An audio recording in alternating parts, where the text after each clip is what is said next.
All praises to Yahweh Bahashem Yahweh Shah. Let's get into this video.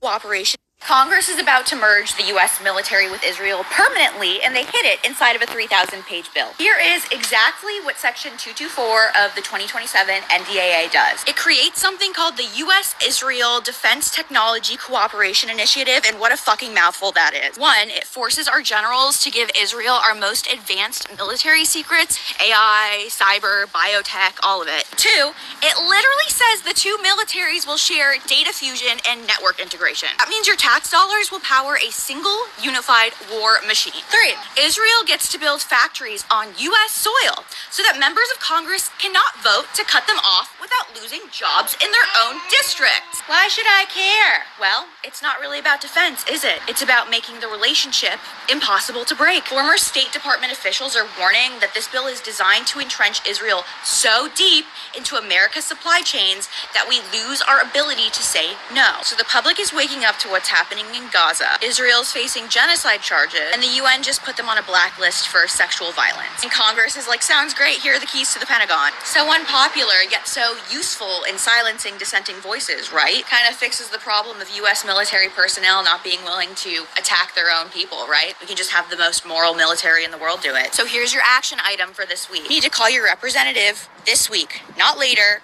as soon as possible. You can even tag them in this post. You're going to tell. They are trying to take over our country. Congress quietly moves to integrate U.S. and Israeli militaries. To put it bluntly, they want our military to be theirs, okay? The 2027 National Defense Authorization Act would, quote, all but fuse the two countries' armed forces together. They are trying... Now, honestly, from this news, there shouldn't be a single Trumper left, right?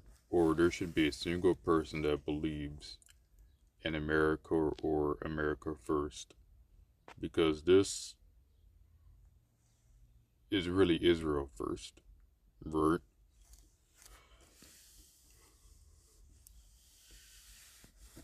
And what do you think they'll do, these armed forces, these Israeli armed forces? You know what happens in the IDF, right?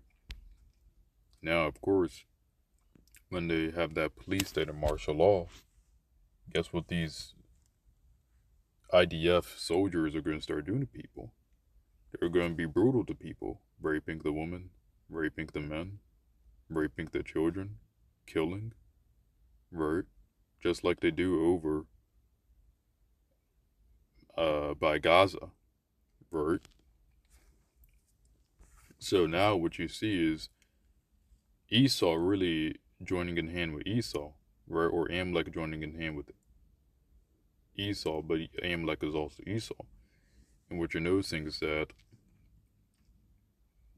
you're about to now have the most wicked military on earth, even more wicked, right?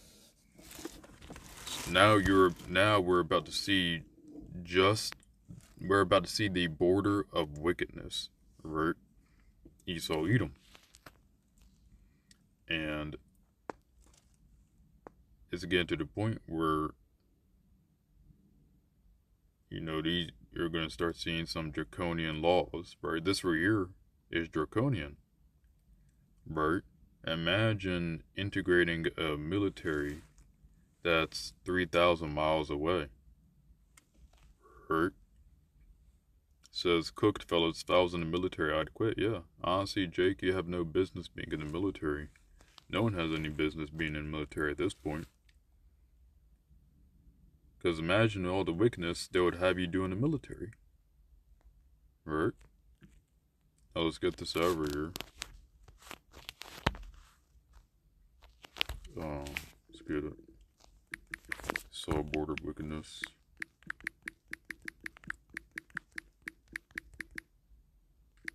Alright. Says Malachi chapter 1 verse 4, whereas Edom saith, we are impoverished, but we will return and build the desolate places, thus saith the Lord of hosts. They shall build, but I will throw down, and they shall call them the border of wickedness, and the people against whom the Lord hath indignation forever. Right? So